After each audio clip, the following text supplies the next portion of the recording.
Muy bien.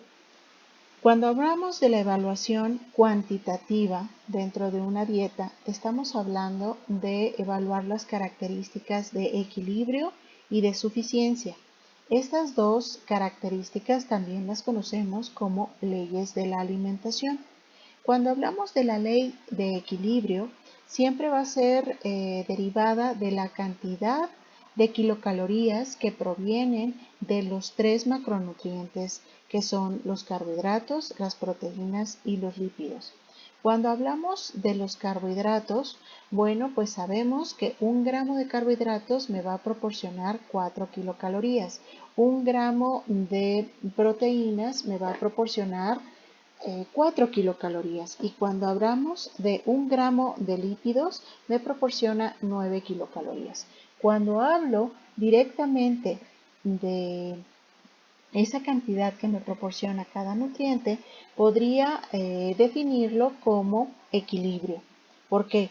Porque si yo evalúo la dieta y esa dieta me proporciona carbohidratos y los carbohidratos están de entre un 55 y un 60%, entonces podría decir que está dentro del rango adecuado.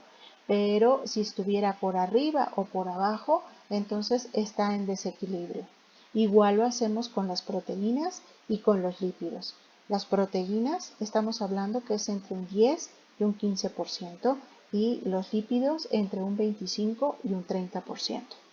Entonces, esto es importante porque sí nos da un parámetro muy amplio de si la dieta está equilibrada o no, dependiendo no nada más de la cantidad energética, sino del equilibrio y la relación que existe entre los tres macronutrientes. Luego tenemos la ley de suficiencia, y aquí se refiere a la cantidad de energía dependiendo las características de edad, estado fisiológico, actividad física o algún otro. Pero también lo podríamos evaluar desde un punto de vista cualitativo, que es si el paciente se queda o no se queda con hambre, ¿ok? Pero si lo evaluamos desde un punto de vista cuantitativo, siempre es en la cantidad de calorías. Nosotros sacamos un recordatorio de 24 horas y evaluamos la cantidad de calorías que nos proporcionan los carbohidratos, proteínas y lípidos. Y al hacer la conversión a kilocalorías y comparamos esa cantidad con lo que debería de consumir, entonces sí podríamos determinar si cumple con la ley de suficiencia o no. Si lo hacemos desde un punto de vista cualitativo, entonces nos está indicando si la dieta es completa, variada, inocua o adecuada. Son las otras 4 leyes. Esto no es con un valor numérico, sino es en base a una cualidad. Si estamos hablando de la ley de completa, es porque incluye los 3 grupos de alimentos de cada tiempo de comida. Si empezamos a hablar cuáles son estos 3 grupos, pues es sencillo. Lo evaluamos desde un punto de vista del plato del bien comer. Y si ustedes recuerdan, el plato del bien comer siempre nos está manejando frutas y verduras, un grupo, los cereales, otro grupo, cereales y tubérculos, otro grupo, y alimentos de origen animal en conjunto con las leguminosas. Entonces son 3 grupos. Incluyen subgrupos dentro de estos 3, pero si al menos consume de estos 3 en un tiempo de comida, entonces podríamos determinar que la dieta es completa. Cuando hablamos de la ley de variada, es porque hay selección de diferentes alimentos dentro de cada grupo y su uso en diferentes métodos de cocción para un mismo alimento. ¿Qué quiere decir esto? Bueno, pues a lo mejor el paciente consume una manzana, guayaba, sandía en un día completo, pero también podríamos decir que si a lo mejor consume manzana en la mañana, manzana en la tarde y manzana en la noche, entonces podríamos decir que si el paciente consume manzana cocida y luego manzana al horno, aunque fuera de una misma fruta, pues sí podremos decir que tiene variedad en su alimentación. Recuerden ustedes que no siempre el paciente o la persona tiene o está en una situación económica buena como para estar comprando diferentes frutas o verduras o alimentos. Hay ocasiones en que va a tener que pues adaptarse a esa situación económica, pero nosotros debemos enseñarle a que puede ir cambiando aunque sea un solo tipo y bueno, no ser tan cuadrados y poder definir que en realidad hay una variedad en su alimentación, aunque sea un solo mismo alimento, pero en diferentes preparaciones.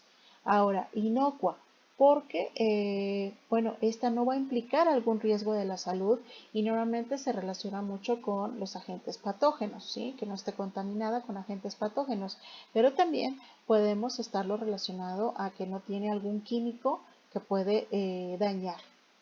Y la ley de adecuada, pues que esté relacionada con la edad, con el presupuesto, el clima o la temporal. Esto se puede confundir mucho con la ley de suficiencia porque pues también debe ser suficiente de acuerdo a las características que tiene el paciente.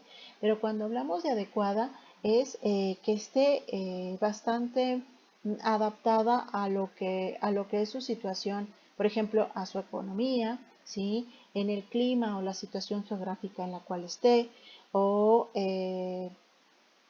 inclusive a patologías, ¿sí? Porque a lo mejor el paciente está consumiendo alimentos ricos en azúcar cuando es diabético, entonces ahí podríamos definir que la dieta no es adecuada, ¿ok? Entonces, cuando tenemos la ley, bueno, cuando cumplimos con todo esto, podemos determinar y evaluar que la alimentación es correcta en base a las leyes de la alimentación. Luego tenemos pues una serie de herramientas, que era lo que les mencionaba, que dependiendo qué es lo que queremos sacar, pues es lo que podemos utilizar, que es estos instrumentos como un recordatorio, una frecuencia, un diario de alimentos, donde podemos utilizarlo dependiendo la situación. Si tenemos que lo que queremos evaluar son a familias o instituciones que comparten provisiones o víveres, bueno, pues a lo mejor lo que yo puedo utilizar es un recuento de alimentos, un registro alimentario o listas de alimentos. Se asemejan mucho para qué son cada uno, ¿sí? Un recuento de alimentos, pues se ve cuánto en cantidad total ingresa a la familia o a la institución y cuánto es la que se está gastando. Un registro alimentario es cuánto se está consumiendo día tras día. Y las listas de alimentos es que a lo mejor yo quiero saber si en una comunidad o en una familia o en una institución consumen alimentos que son ricos en ciertos nutrientes que yo necesito. ¿Ok? Cuando el observado es un solo individuo, pues se recomienda utilizar instrumentos como el recordatorio de 24 horas, que lo vamos a utilizar para la práctica, eso lo explicaremos más a profundidad más adelante, un registro de alimentos que está consumiendo, la historia dietética, que es a lo mejor por un tiempo determinado que nos esté platicando qué es lo que está consumiendo, qué cantidades, a qué horas, etcétera, o una frecuencia alimentaria donde yo le muestro una lista de alimentos y me va diciendo si los consume cada 15 días o diariamente o por semana, etcétera. Otros instrumentos que también son muy utilizados es la ingesta alimentaria pesada. La ingesta alimentaria pesada es cuando el paciente pues está comiendo y tiene que estar registrando lo que pesa, lo que se está consumiendo. Esto se puede realizar, por ejemplo, cuando se monitorea a la persona, cuando también, por ejemplo, está en el hospital, pero es difícil. Esto se utiliza mucho cuando estamos en investigación, pero hay que tener mucho cuidado en utilizar este tipo de procedimientos, puesto que el paciente puede obsesionarse con las cantidades y no puede ser muy beneficioso para él. También utilizamos lo que son las entrevistas por teléfono.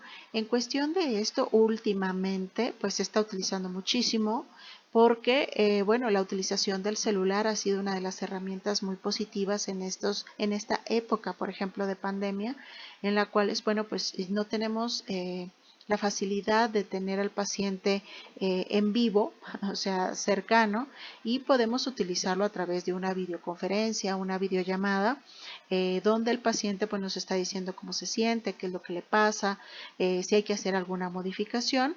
Y bueno, esto va de la mano con lo que son los registros fotográficos. Dentro de los registros fotográficos nos puede estar mostrando el paciente fotografías de sus platillos, ¿sí? Para ver, por ejemplo, cantidades o combinaciones. Y bueno, pues también nos ayuda a obtener una información todavía mucho más precisa. También podemos tener registros electrónicos de alimentos. Se utiliza mucho ya software en las cuales, bueno, pues el paciente va registrando cuánto va comiendo y por automático ya nos está diciendo qué cantidad de calorías o nutrientes está consumiendo, ¿no?